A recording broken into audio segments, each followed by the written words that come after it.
seized $55,000, a little over $55,000 in cash. And last but certainly not least, we seized around 90 dogs in the possession of people who were using them for animal fighting or training, in addition to dog fighting training equipment such as treadmills, bite sticks, and weights were also seized. I can't stress enough what an impact this has on a community like ours, and I couldn't be prouder of the effort by our FBI team and by our team of law enforcement professionals working together to conduct this operation in a way that was safe and effective. At this time, I'll turn it over to my colleague from the IRS. Thank you very much.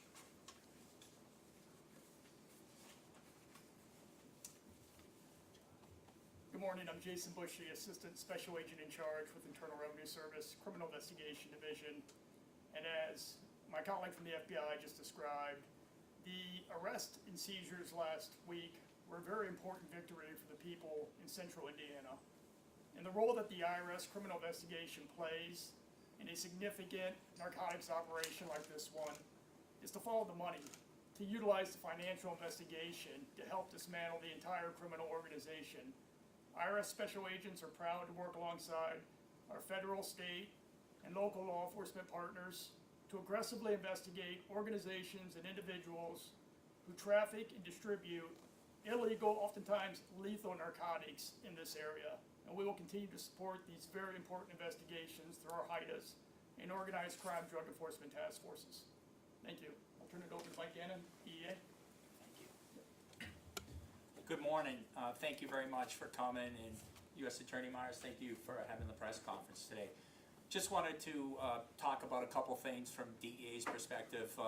Obviously, this is a significant investigation, an organized crime drug enforcement task force investigation, and it went to the highest levels of drug seizures, rescuing dogs, and charging people that needed to be charged and make our community a safer place. And it just doesn't happen without the relationships, the law enforcement efforts. So I know we've talked about it, but I want to thank each and every one of you standing up here today.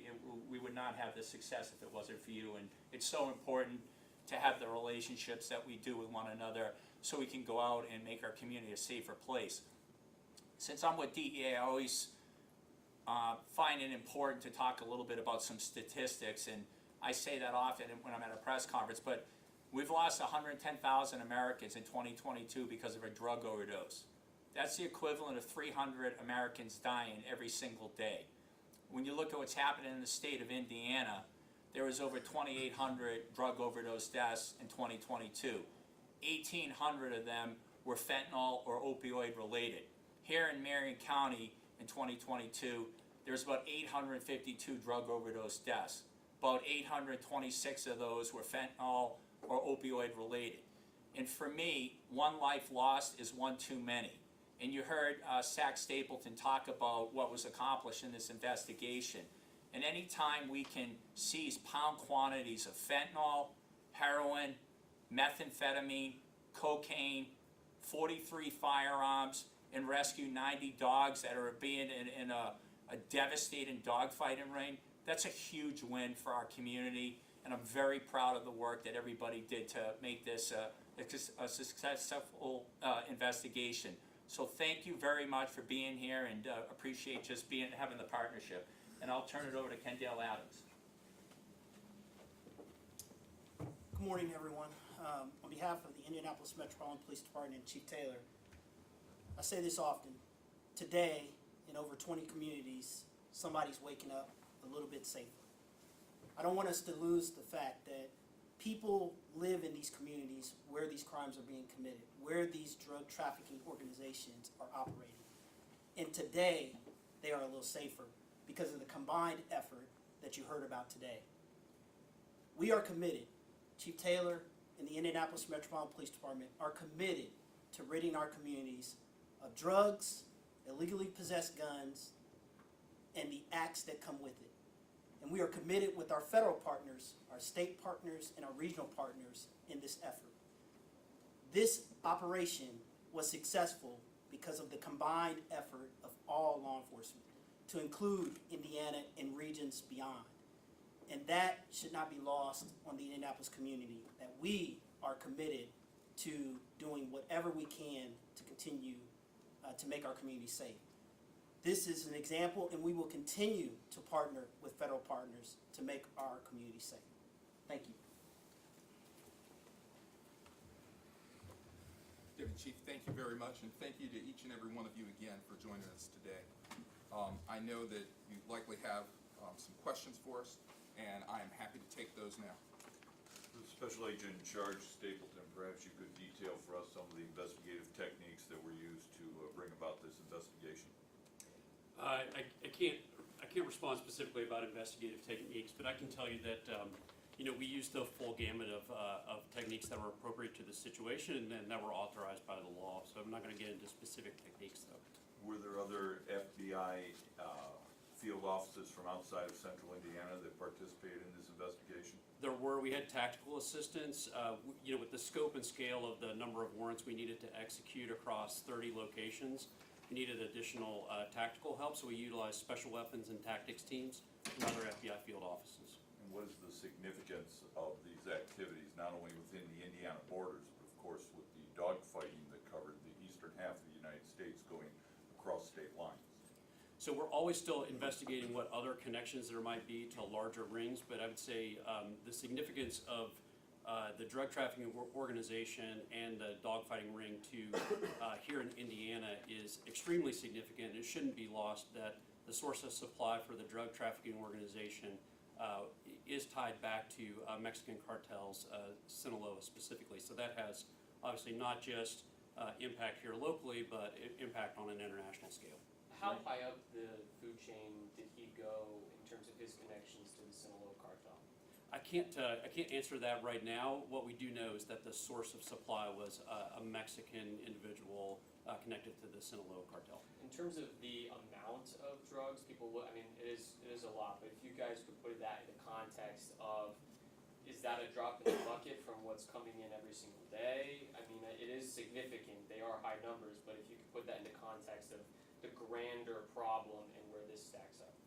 Mr. Gannon might have better statistics on the scale of the drugs coming in, but I would say that I think it's important to remember that the drugs seized in this operation do not represent the entire volume of drugs trafficked during the course of by the DTO before and after the investigation started. And so I think I hesitate to put sort of percentages on it, but that's just what was present that day. That really doesn't account for all the drugs that were being put out onto the street and in the hands of users, which would be a much, much larger amount.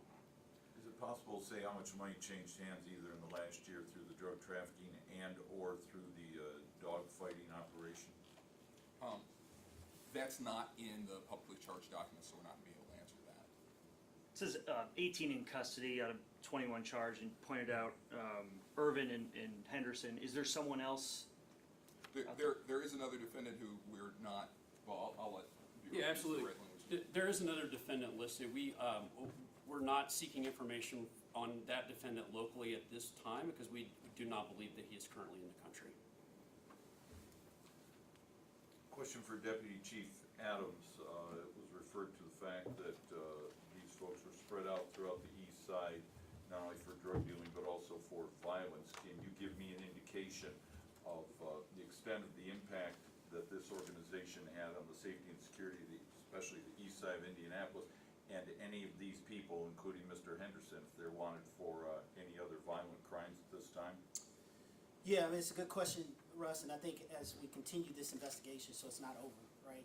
We continue to look into these individuals and what they may be connected to, but it's not a far stretch to associate drug trafficking organizations with violence, whether it be gun violence, whether it be physical violence, whether it be the threat of intimidation.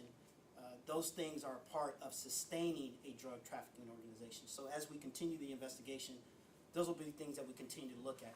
In reference to the second part of your question, Mr. Henderson, he has a son that in 2022 was involved in a self-defense case. So the particular question about Mr. Henderson and his violence is associated to his son. And if you could give a sense of where this investigation started. Did it start on the local level, or did that start from a federal level, and then there was communication down, or was there communication from the local up? Yeah, I don't have the specifics on that. I mean, you know, the Indianapolis Metropolitan Police Department is a key part of our Safe Streets Task Force, and so in some ways we don't even think about it in terms of who started where it started. There's information and intelligence sharing all the time, so you know, it grew out of that relationship amongst the agencies participating in the Safe Streets Task Force. And now, what is happening with these 90 dogs? Where are they going? What does their life and future look like? Can they be rehabilitated? Or if they're too aggressive, will they have to be put down? So, through this, as you've heard, we've seized approximately 90 dogs and puppies. They're currently at a secure, undisclosed location. They're all gonna undergo a full behavioral assessment. The goal, ultimately, is to make sure that all these dogs are, if possible, adopted and placed in a safe home. For the safety of the dogs and the ongoing investigation, we're not gonna provide the location. But the USDA, who leads, you know, particularly these kinds of investigations, they contract with providers who are trained to help pick up dogs who've been involved in dogfighting, you know, enterprises like the one charged here, and assess them and provide them, you know, services, you know, to the best of our ability. And that's going to take, you know, time, and we're going to, and you know, we and they are going to keep working at it to try to have the best outcomes we possibly can. But there is a possibility that some of the dogs might have to be put down if they cannot be rehabilitated. I think that sometimes does happen in these cases, and we work, you know, as best we can to make sure that you know, dogs can be, you know, both made safe and, you know, found in a safe placement whenever we can. Greg Henderson seemed to have a pretty major role in both these operations. Just how dangerous is this individual, and how pressing is it that he's taken into custody?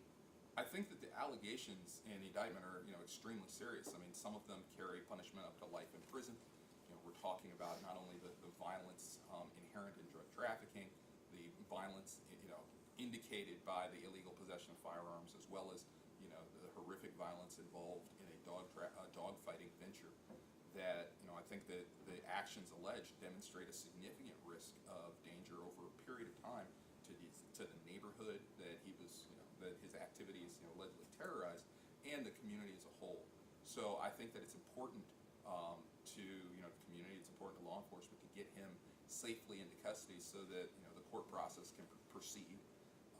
And I think that as SAC Stapleton said, it is in his best interest, as well as in law enforcement best interest, for him to choose to turn himself in safely and voluntarily, so that the legal process can begin and he can, you know, secure all of his rights in court, and we can, you know, fulfill our responsibilities. In the criminal complaint, it showed he had opened a kennel business. It shows that that was a major part of his involvement in the dog fighting operation. Did he have any legitimate customers? Was it running as a part legitimate business? Well, because that's not in the documents, I'm not going to get into details of that, but I'll say that, you know, the allegations demonstrate, you know, long-standing involvement in an illegal, you know, animal fighting venture. We'll take one more question. This is a question for the special agent in charge from the IRS. How does the money laundering play into this? In the press release, it says that Cash App was used, but does the simple use of Cash App constitute money laundering? Or, I mean, clearly they're trying to clean a significant amount of money so they can use it legally. Yeah, correct. I mean, I'm not gonna go into any specifics on the actual financial violations that were charged. But I will say that, you know, not only are we utilizing financial investigation to find ill-gotten gains by this criminal activity, but we're also using it to find other potential targets and defendants. We're trying to work our way up the chain. In terms of specifically like the money laundering as charged, you know, there's different ways to do money laundering, whether it's using financial transactions to promote unlawful behavior or to conceal unlawful behavior. So that's an important part of any investigation of specified unlawful activities under the statute where finances are involved, to make sure that we're holding people accountable for the financial aspects of the crimes as well. Thank you. Thank you guys very much.